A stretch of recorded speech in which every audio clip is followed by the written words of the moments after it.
وأولاده وذريته وأهل بيته وأتباعه الكرام ثم خصوصا مؤلف هذا الكتاب الإمام شيخ محمد بن أبي بكر المشهور المعصوري رحمه الله تعالى ونفعنا به وبعلومه في الدين والدنيا والآخرة. الفاتحة.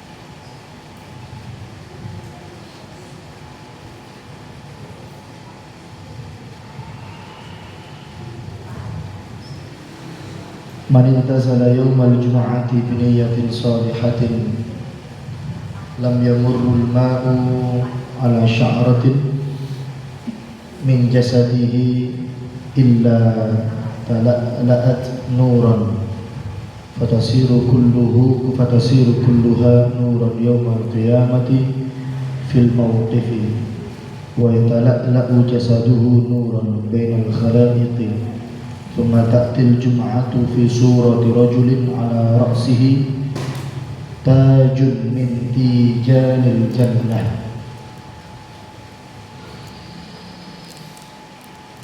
Man intasala, man barang siapa intasala yang mandi siapa man sapa wong sing atus yaumal jum'ati pada hari Jumat biniyatin sholihatin dengan niat yang baik.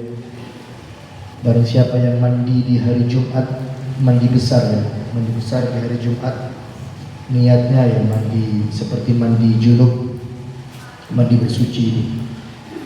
Nawaitul ghusla li rabbil hadathi al-akbari fardhu lillahi ta'ala, itu mandi junub, mandi besar.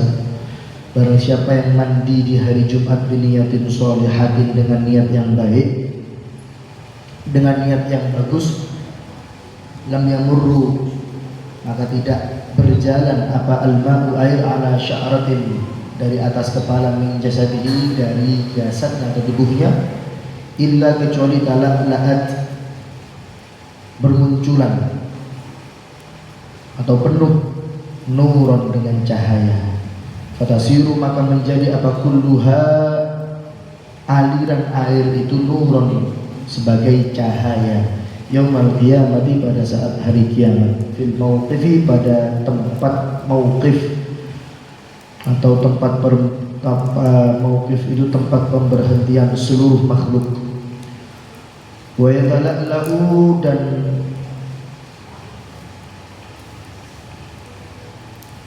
apa? Wa yatala'u dan cara bosone iki wa yatala'u dan bersinar. Wa yatala'u dan bersinar apa jasaduhu jasadnya orang yang suka mandi di hari Jumat. Jasadnya orang yang suka mandi di hari Jumat nuran dengan cahaya bainal khalaiqi di antara makhluk-makhluk yang lain. Summa kemudian takti datang atau mendatangi apa al-jum'atu hari Jumat fi surati rajulin menyerupai atau menjelma seorang laki-laki, menjelma seorang laki-laki ala ra'sihi itu di atas kepalanya, ala ra'sihi itu di atas kepalanya tajun adapun mahkota min tijanil jannati dari mahkota-mahkota surga. Hari Jumat itu nanti pada hari kiamat pada saat mauqif itu tempat pemberhentian ya, tempat pemberhentian seluruh makhluk nanti di hari kiamat. Datang hari Jumat fi surati rajulin menjelma layaknya seorang laki-laki ala ra'sihi tajun min tijanil jannati dan di atas kepala seorang laki-laki itu tadi, yang mana laki-laki ini adalah jelmaan dari hari Jumat, Ya, jelmaan hari Jumat, perumpamaan hari Jumat menggunakan mahkota, yang mana mahkota ini ya dari surga. Fatakulu, maka kemudian berkata, fatakulu, maka kemudian berkata siapa rajul? Assalamu alayka, melafadzkan salam, assalamu alayka. Fayaqulu, maka menjawab siapa orang yang mandi, ya orang yang mandi ini menjawab, alaikassalam man anta, alaikassalam, semoga keselamatan juga tercurah untukmu. Man anta, siapakah kamu? Kamu adalah orang laki-laki yang memakai mahkota. Ditanya sama mereka yang suka mandi di hari Jumat, man anta, siapa kamu? Fataqulu anal jum'atu allati qad intasalta fi wa shallaita fi wa ahsanta sholata lillahi ta'ala. Fataqulu, maka berkata hari Jumat.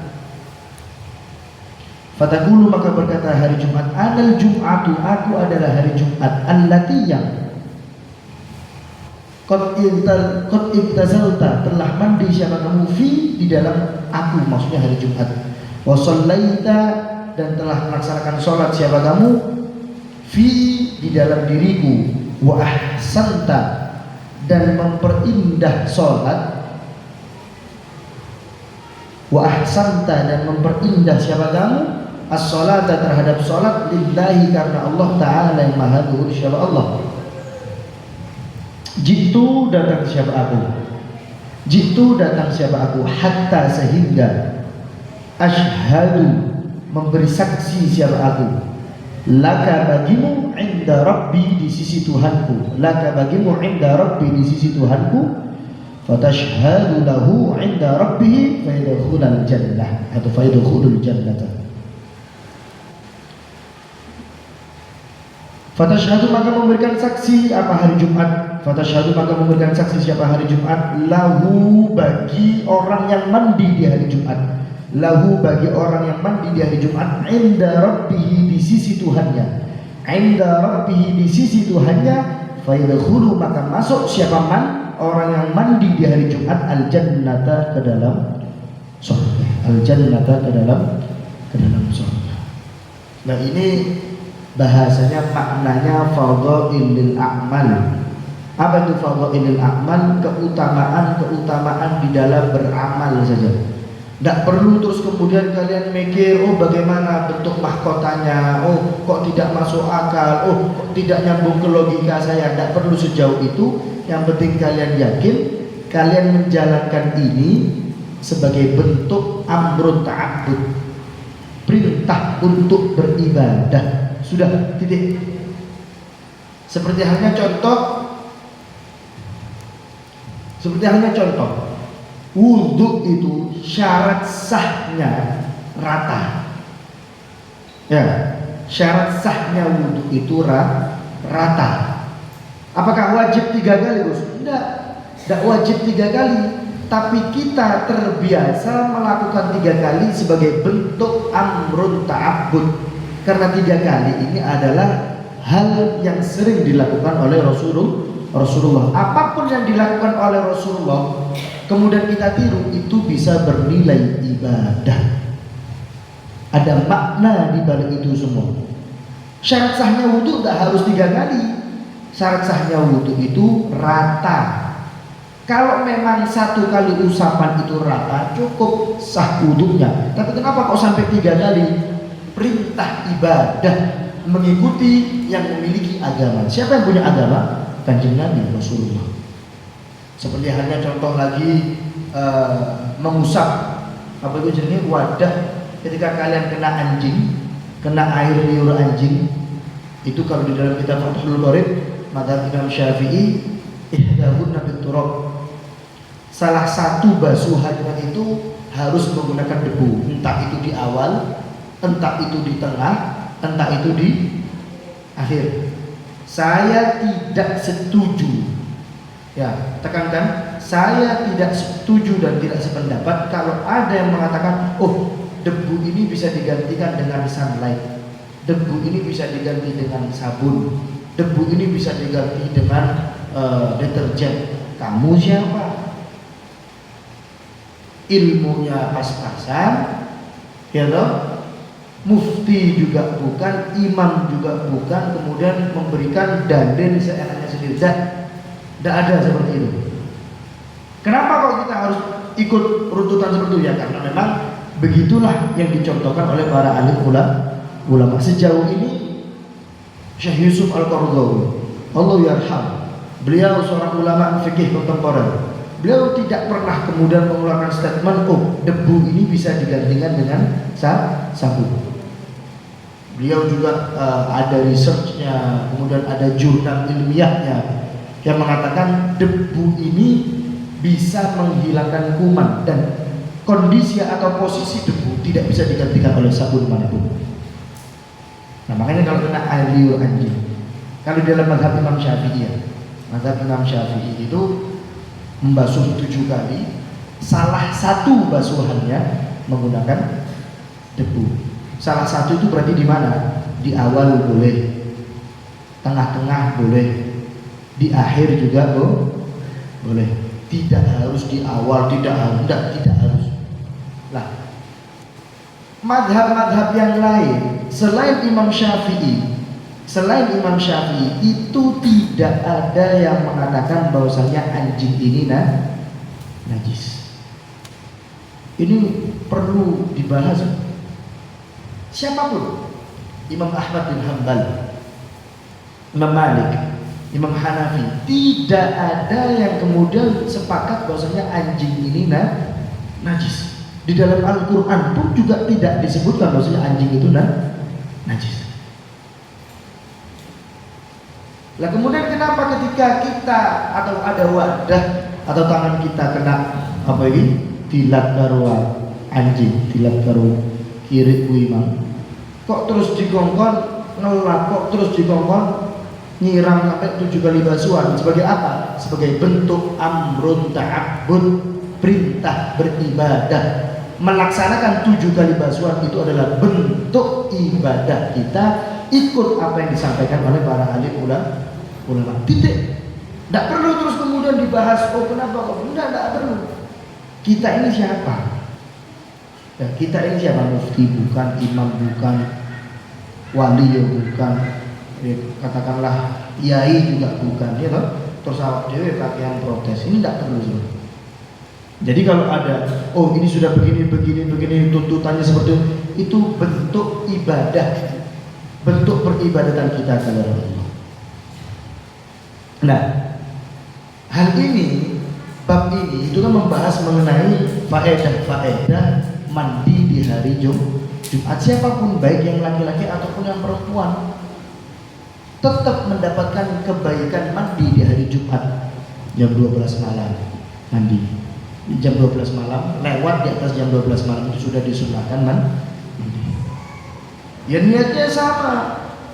Nawaitu al-ghusla liraf'il hadathi al-akbari fardhon lillahi ta'ala. Dan wajib hukumnya semua yang nampak oleh mata, semua yang nampak oleh zahir, badan anggota kita yang nampak, ya itu wajib terkena air. Kalau tidak terkena air tidak sah mandinya.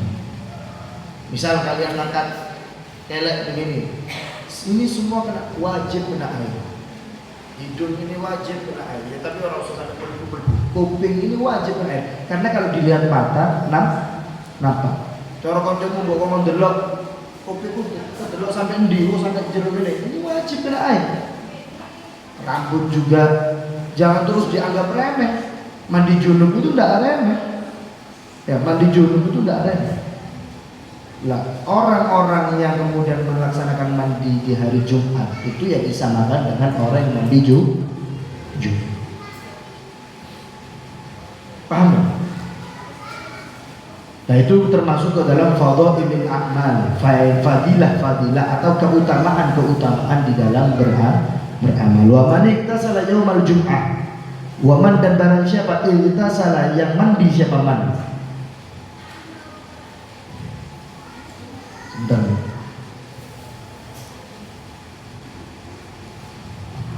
Waman dan barang siapa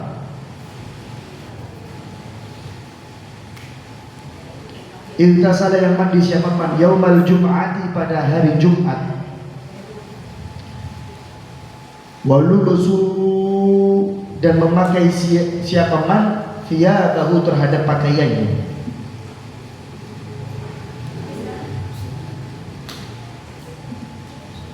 walulusu dan memakai siapa man thiyabahu terhadap pakaiannya, thumma kemudian kharaja keluar siapa man min babi darihi dari pintu rumahnya, min babi darihi dari pintu rumahnya,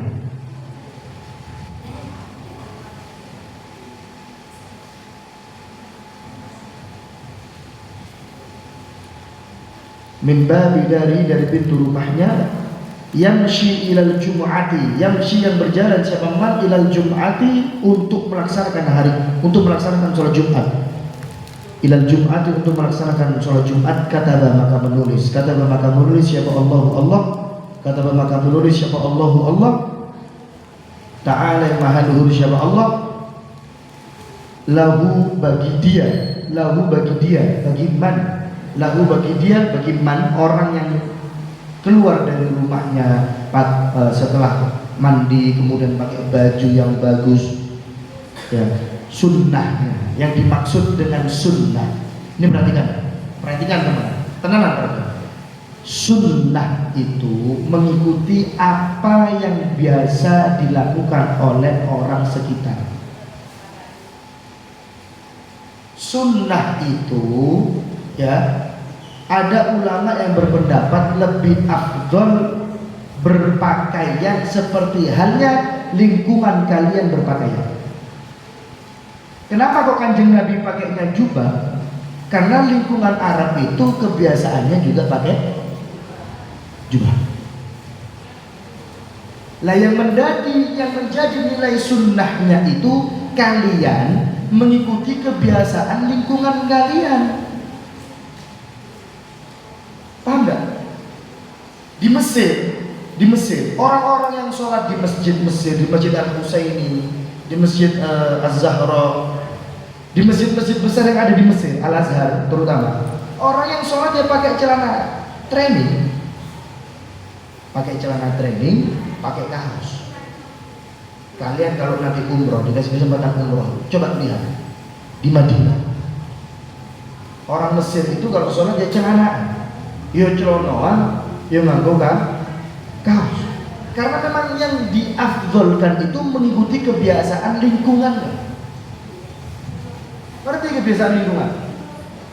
Cara nang Surabaya kuwi, lek biasane wong kuwi yo klambine katakanlah hem-heman, yo awakmu yo nganggo hem sing lanang. Paham gak? Iki aja sampai salah kaprah. Terus awakmu muni kok berarti Gus gak ngajarne sunnah Rasul. Sunnah Rasul itu kenapa Rasulullah menggunakan jubah? Karena wilayahnya Rasulullah itu adatnya adalah menggunakan jubah. Cara kowe, ibu-ibu nang Surabaya kuwi biasanya piye? Kelambenan wis kok ngene iki lho. Ini yang dimaksud dengan sunnah. Ada ulama yang berpendapat demikian juga ada.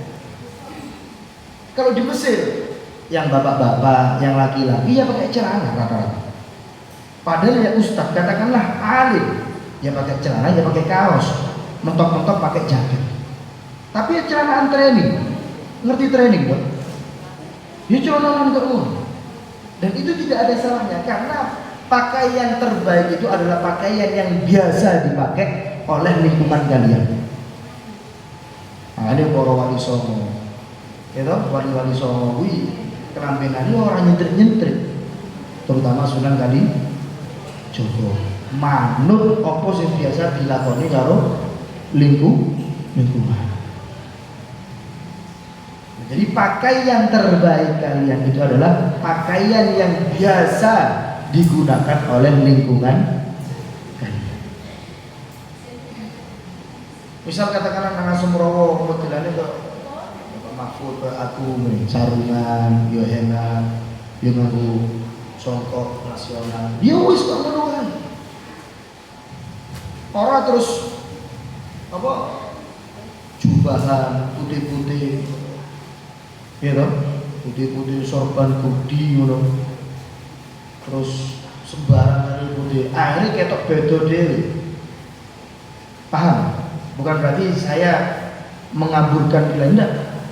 Pahami mana yang masuk ke dalam syariat, mana yang masuk ke dalam adat istiadat. Kudu paham. Yang termasuk ke dalam syariat itu menutup aurat atau bajunya. Contoh bisa menutup auratnya atau model bajunya.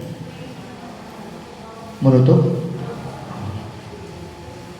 Nah, pemahaman-pemahaman seperti ini kan penting. Ya memang tidak ada salah.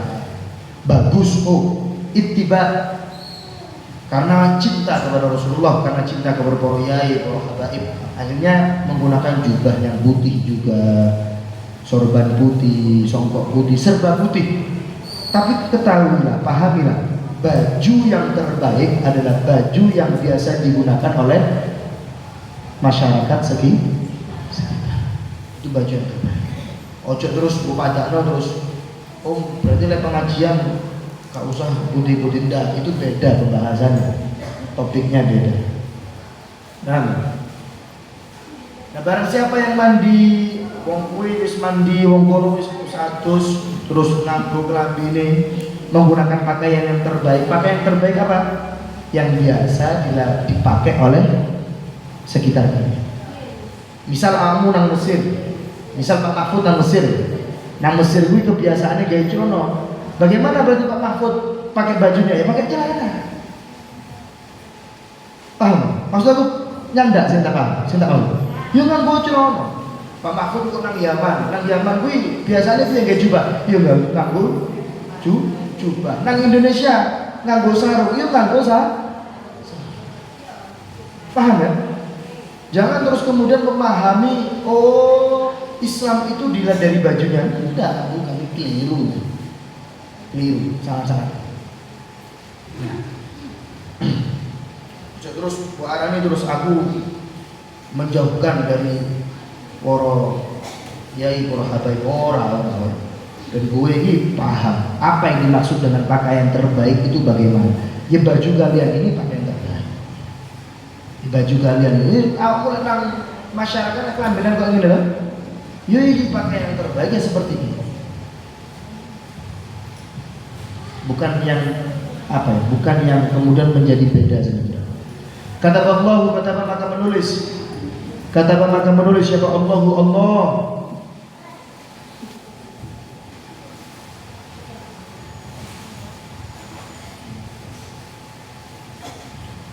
Kata maka menulis siapa Allahu Allah, lahu bagi dia, lahu bagi man, lahu bagi seseorang tadi yang berangkat dari rumahnya menuju masjid sholat Jumat, bikulli khutwatin, di dalam setiap langkahnya, bikulli khutwatin, di dalam setiap langkahnya, yakhtuha, yakhtu yang melangkah siapa man, yakhtu yang melangkah siapa manha untuk menuju untuk melaksanakan sholat Jumat, ibadatan sunnatan sebagai ibadah sunnah, ibadatan sunnatan sebagai ibadah sunnah, ibadatan sanatan, ibadah sebagai ibadah sanatan selama 1 tahun. Kue apa kue sing lanang. Makanya ada lanang-lanang gue lek iso ora usah nganggo sepeda, salat Jumat kuwi lek iso mlaku wae. Hitung-hitung ngakei syukur yo ngakei barokah. Bikulli khutwatin yakhtuha ibadatan sanatan. Ditulis setiap langkahnya, setiap langkah yang dia langkahkan untuk melaksanakan sholat Jumat itu terhitung ibadah selama 1 tahun. Siyamaha wa qiyamaha, ibadah puasanya dan juga ibadah sholat. Ini barokah gede. Faidah maka ketika dakhala masuk siapa al masjid ke dalam masjid, al masjid ke dalam masjid, walam yalagha, dan tidak bersenda gurau, Walam yalagha dan tidak bersenda gurau. Parfum siapa ini? Cik wangi. Walam yalagha dan tidak bersenda gurau siapa man, walam yatakallama dan tidak berbicara siapa man. Illa bi khairin, kecuali yang baik-baik saja, zikir saja. Wes mlebu nang masjid ora usah guyon, ora usah akeh ngomong, zikir wae. Nek ana Quran maca Quran. Lek ora ana Quran ora iso maca Quran, zikir wae. Lek ora gelem zikir maca selawat wae. Katakanlah aku budal jam 11 salat Jumat jam piro? Jam setengah 12, jam 12 kurang. Sampai jam 11 ki zikir wae. Zikir, lek gak ngono maca selawat, lek gak gelem maca selawat maca Quran terus.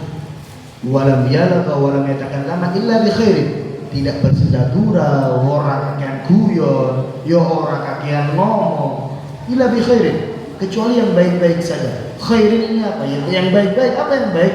Zikrullah, mengingat kepada Allah. Nah, kecuali yang baik-baik saja, kata maka menulis siapa Allah Ta'ala Maha Luhur, siapa Allah bagiman minal hasanati, termasuk ke dalam kebaikan, bi'adadi kulli rajulin, dengan jumlah setiap manusia, setiap seseorang. Yusolli yang sholat siapa man, siapa yang yusolli yang sholat siapa rajul al jum'ata terhadap sholat Jumat fi dzalikal masjidi, di masjid tersebut, khamsan wa ishrina sholatan, sebanyak 25 kali sholat. Wis intine akeh lah, intine berlipat-lipat, hatta sehingga yakti datang ala akhirihim, orang yang datang pada saat terakhir pun tetap dihitung. Maksudnya ganjarannya gede lah, hitung-hitungan, kau usah ibu hitung barang. Oh ini berarti nang masjid itu wong ono 40 kali selawe, oh berarti ganjaranku sak menes ora usah. Aku gak seneng yang ngono. Jadi ora usah hitung-hitungan. Oh ini dihitung, oleh sholat ini dihitung, ora usah. Kenapa kok ada perhitungan seperti itu? Fadhailil a'mal. Iming-iming, karena dulu mungkin kita ini tidak mau. Kalian paham iming-iming ya? Are cilik kuwi lek gak gelem mangan rata-rata diiming-iming. Cung mangan, engko lek mari mangan tajak mlaku-mlaku ndelok sepur. Ya toh? Saiki awakmu kok ya tak iming-iming bareng. Ayo mangan engko mari mangan tajak mlaku-mlaku ndelok sepur. Pantes kan? Tidak pantas. Nah, kenapa dulu kok ada 27 rakaat, 27 derajat ya loh? 27 derajat. Oh kalau soal di sini iming-iming. Karena sebelumnya kita belum punya ghirah, belum punya semangat untuk melaksanakan sholat. Akhir diiming-iming oleh sholat jamaah ganjarannya itu. Lek saiki diiming-iming, pantas gak? Sudah putu atau diiming-iming. Ayo golek sholat jamaah ganjarannya 17. Sudah putu-putunya segede-gede gerak-gerak. Ini orang pantas. Ya podo kayak wong ayo saiki mangan, mari mangan takjak muter-muter delok sepur. Paham ya? Kenapa kalau ini ada hitungan 25 kali, 27 derajat, sholat di sini sekian derajat, iming-iming agar manusia ini bisa teratur. Terlepas nanti bagaimana asli seperti atau tidak, wallahu a'lam. Kalian tidak mengejar itunya. Awakmu kuwi orang ngejar 17 derajat.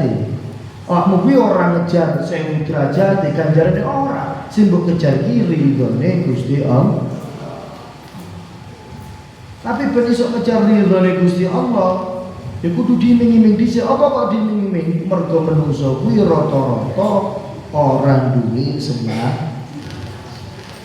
Lek wis duwe semangat, lek wis duwe kekarepan, paham kekarepan, keinginan. Kalau sudah punya keinginan tanpa diiming-iming pun pasti mau melakukan. Orang itu kalau sudah mau makan, sudah ingin makan, tanpa dikasih hadiah, tanpa diiming-iming, dia pasti makan. Orang itu kalau sudah ingin ngaji, wong kuwi lek wis sregep ngaji, pengen ngaji, ora usah diiming-iming jodoh, ora usah diiming-iming utang lunas, Orang usah diiming-iming ganjaran, pasti tetap bakalan ngaji. Ya tak? Berarti selama ini saya ngaji nih malas mengesan, mereka urung ono keingin, mereka urung ono kekarepan. Uang kui mangan, awakmu mangan, katakanlah awakmu mangan, aku belanja, makan kowe. Makan itu menunggu diperintah atau menunggu kalian mau? Awakmu saiki sing umur-umur saiki mangan kuwi ngenteni tak kongkon apa ngenteni awakmu yo budal-budal dhewe. Ya budal-budal dhewe apa? Mergo pengen. Lah ngaji kuwi harusnya kan seperti itu. Tidak harus kemudian menunggu iming-iming mendapatkan jodoh, iming-iming mendapatkan ini, iming-iming mendapatkan ganjaran, iming-iming mendapatkan. Iya tak? Ibadah ya sudah. Kenapa kok melakukan ibadah? Karena saya mau. Kenapa kok sholat? Karena saya mau. Kenapa kok berpuasa? Karena saya mau. Beda kan? Oh, kenapa kok puasa? Karena biar dapat ganjaran, biar dapat ini, biar dapat ini. Beda. Karena saya mau. Karena saya mau. Ya karena memang saya mau berpuasa. Karena memang saya mau beribadah. Levelnya itu sudah beda. Ya, level itu beda. Lah kenapa kok banyak? Lah bolehlah kalian itu, oh barang siapa yang sholat mendapatkan ganjaran sekian, barang siapa yang sholat sekian rakaat nanti dapat apa ganjaran sekian banyak. Sering kan dengarkan seperti itu? Sering. Tapi untuk bacot, lek awakmu nglakoni sholat nanti di iming-iming itu Pak. Paham? Waktu kau anak cilik, lah awakmu sik cilik yo Pak. Nek wis gerang, wis duwe putu, duwe anak, duwe mantu, terus ate diiming-iming. Barang siapa yang membaca sholawat maka akan mendapatkan begini. Akhirnya aku sergap maca sholawat. Iki mergo sergap maca sholawat apa sergap pengen oleh ganjaran? Hah? Hah? Padha kaya cilik manggui, ayo mangan kok tak jak delok sepur. Asline gelem mangan apa gelem delok sepure? Gelem delok. Paham ya sampai gini? Sama sini Pak. Nah jadilah manusia yang tanpa diiming-iming itu kalian sudah senang. Tanpa ada apapun kalian memang sudah senang. Karena memang dasarnya mau. Saya berbuat ya karena saya mau. Ya, saya berbuat karena memang saya mau. Wallahu a'lam. Subhanakallahumma wa bihamdika asyhadu an la ilaha illa anta astaghfiruka wa atubu ilaik. Assalamualaikum warahmatullahi wabarakatuh. Waalaikumsalam warahmatullahi wabarakatuh.